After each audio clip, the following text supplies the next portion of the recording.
ये कहानी है दो लड़कियों की जिनके साथ कुछ दिनों तक कुछ लड़के मिलकर काफी जबरदस्ती करते हैं। ये कहानी की शुरुआत में दो लड़कियां जो न्यूयॉर्क आते हैं एग्रीकल्चर की स्टडी कंप्लीट करने के लिए।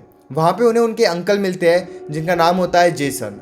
जब वो जेसन के घर जाते हैं तो जेसन की गर्लफ्रेंड भी उन दो लड़कियों को देखकर काफी ज्यादा खुश हो जाती है। और न्यूयॉर्क आने के बाद ये दो लड़कियां भी काफी ज्यादा खुश होते हैं क्योंकि वो यहाँ पे आके शॉपिंग भी करना चाहते थे। कुछ दिन जेसन के घर रुकने के बाद एग्रीकल्चर फार्म जाने के लिए निकलते हैं। जेसन उन दोनों को बस स्टॉप पे छोड़ देते हैं। बस स्टॉप पे एक रेस्टोरेंट होता है तो वो दो लड़कियां रेस्टोरेंट में कुछ खाने के लिए जाते हैं। वहां पर उन्हें दो लड़के मिलते हैं और वो दो लड़के इंप्रेस करने की कोई कमी नहीं छोड़ते हैं।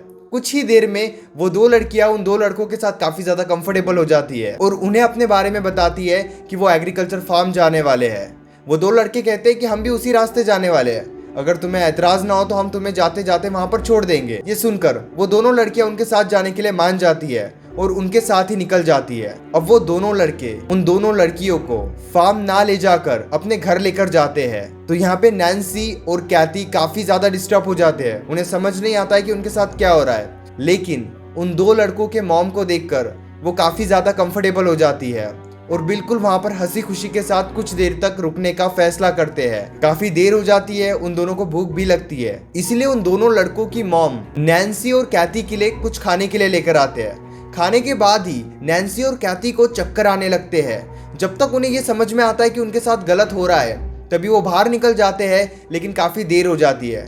चक्कर आकर बाहर आते आते वो गिर जाते हैं। वो दोनों लड़के नैन्सी और कैथी को उठाकर वापस घर ले जाते हैं। अब जब नैन्सी और कैथी को होश आता है वो देखते हैं कि वो एक सुनसान जगह पर है और उनके बदन पर पूरे कपड़े भी नहीं है। उनके हाथ लोहे के जंजीरों से बंधे हुए थे। वो दोनों काफी चीख रहे होते हैं, काफी चिल्ला रहे होते हैं। कुछ देर में दोनों लड़कों में से एक लड़का जिसका नाम था जेड वहां पर आ जाता है और उनको कहता है कि अब तुम्हारे पास बचने का कोई तरीका नहीं है। उन दोनों लड़कियों का फोन भी वो लड़का ले लेता है। वो लड़का नैन्सी का फोन यूज करता है और अंकल को मैसेज कर देता है कि यहाँ पे सब कुछ ठीक है, हम एग्रीकल्चर फार्म पहुंच गए हैं। अब वो दोनों लड़के नैन्सी और कैथी को उनके सामने नहाने के लिए कहता है, लेकिन तभी उस वक्त वहां पे एक पुलिस ऑफिसर आता है जिसका नाम होता है शेरिफ। वो दोनों लड़कियां शेरिफ को देखकर काफी ज्यादा खुश हो जाती है और शेरिफ के पीछे जाकर छुप जाती है। अब ये सब देखकर वो लड़कियां और ज्यादा डर जाती है।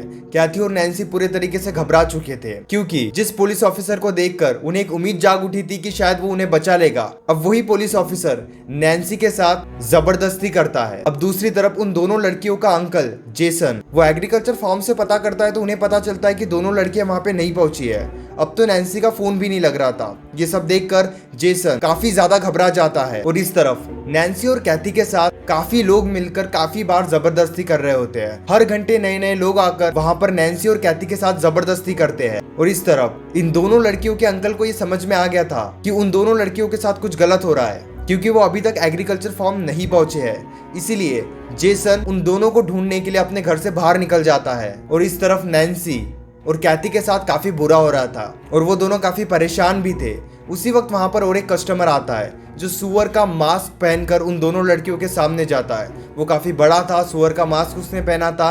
ये देखकर नैन्सी और कैथी काफी ज्यादा डर जाते हैं, लेकिन जिसने सुअर का मास्क पहना था वो कैथी के साथ जबरदस्ती करता है। और इतना सब होने के बाद, इतने बार जबरदस्ती होने के बाद कैथी और नैन्सी बुरे तरीके से परेशान भी हो गए थे और काफी ज्यादा डिस्टर्ब भी हो गए थे। उन्हें नहीं समझ में आ रहा था कि उनके साथ क्या हो रहा था। जेसन पुलिस ऑफिसर के पास जाता है और उससे मदद मांगता है और उसे ये सारी बात बताता है कि कैसे वो दो लड़कियां नैन्सी और कैथी पिछले 2 दिनों से गायब है। लेकिन जेसन जिस पुलिस ऑफिसर के पास जाता है वो पुलिस ऑफिसर वही होता है जिसने पहली बार नैन्सी के साथ जबरदस्ती की थी। यानी कि वो पुलिस ऑफिसर भी उन लोगों से मिला हुआ होता है जो उन दोनों लड़कियों के साथ गलत करते हैं। पुलिस ऑफिसर ये सारी बातें जाकर उन दोनों लड़कों को बता देता है कि इन दोनों लड़कियों के अंकल जेसन इन दोनों लड़कियों को ढूंढने की पूरी कोशिश कर रहे हैं। अब ये सब सुनने के बाद लड़के और ज्यादा डर जाते हैं और वो पुलिस ऑफिसर कहता है कि जल्द से जल्द हमें इन दोनों लड़कियों को ठिकाने लगाना होगा, नहीं तो हम सब फंस जाएंगे।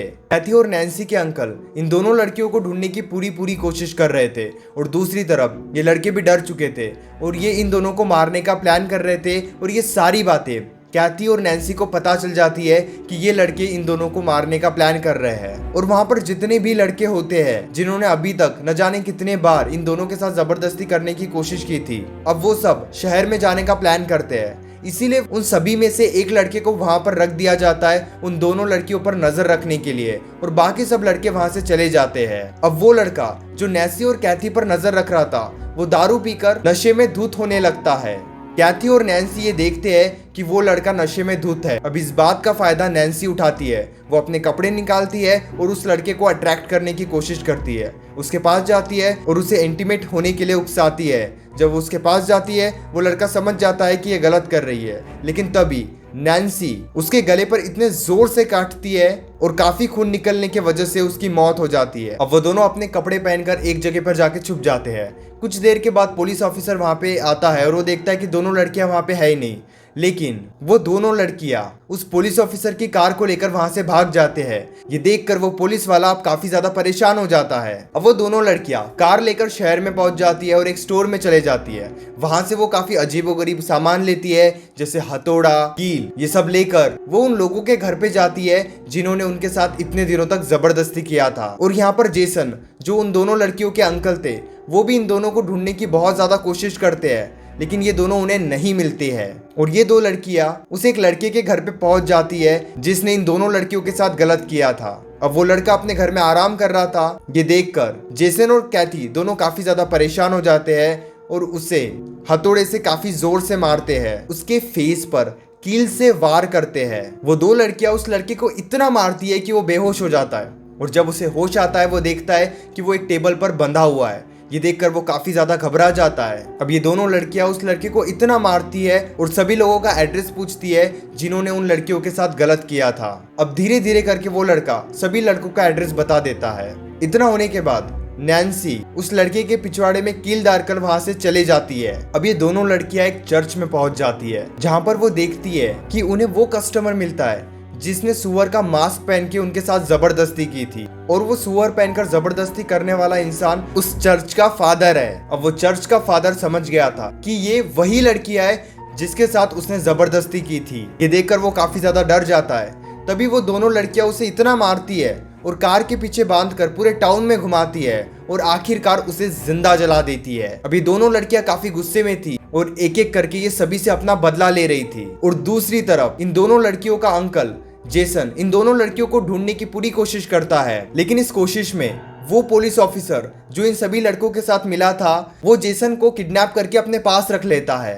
अब वो पुलिस ऑफिसर लड़कियों के अंकल को यानी जेसन को अपने घर ले जाकर एक चेयर से बांध देता है और शहर से दो नई लड़कियों को लेकर आता है। अब ये सब होने के बाद जेसन समझ जाता है कि नैन्सी और कैथी के साथ क्या क्या हुआ होगा और इस पुलिस ऑफिसर ने क्या क्या किया होगा।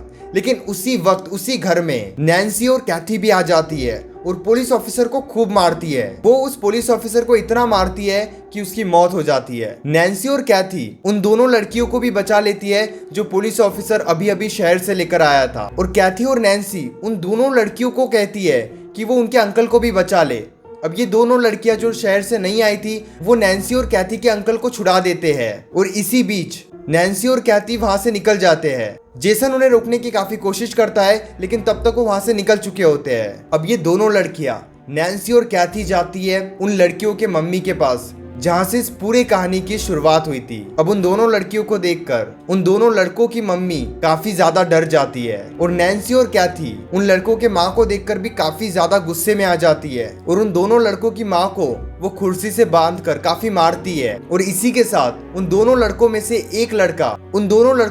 एक लड़के को भी वो वहां पर बांधकर खूब मारती है। अब वो उस लड़के को खोल देती है और कहती है कि वो अपनी माँ को जान से मार दे। ये सब होते हुए कैथी और नैन्सी देखते हैं, लेकिन वो लड़का अपनी माँ को मारने के लिए तैयार ही नहीं होता है। काफी डराने के बाद भी वो अपनी माँ को नहीं मारता है, और गुस्से में आकर नैन्सी और कैथी उस लड़के को मार देती है, और इसी के साथ वो उसके माँ को भी बहुत बुरी तरीके से मार देते हैं। अब उनका बदला यहाँ पर इस तरीके से पूरा होता है। जितने भी लोग नए नए लड़कियों के साथ गलत करके नई नई लड़कियों को मार रहे थे उन सभी का बदला नैन्सी और कैथी ले लेते हैं। उन सभी बुरे लोगों का नाम और निशान नैन्सी और कैथी मिटा देती है, और फिर से वो अपनी जिंदगी की एक शुरुआत करती है। वो एग्रीकल्चर फार्म में जाकर अपनी आगे की पढ़ाई पूरी करती है। ये कहानी आपको कैसी लगी मुझे ज़रूर बताना।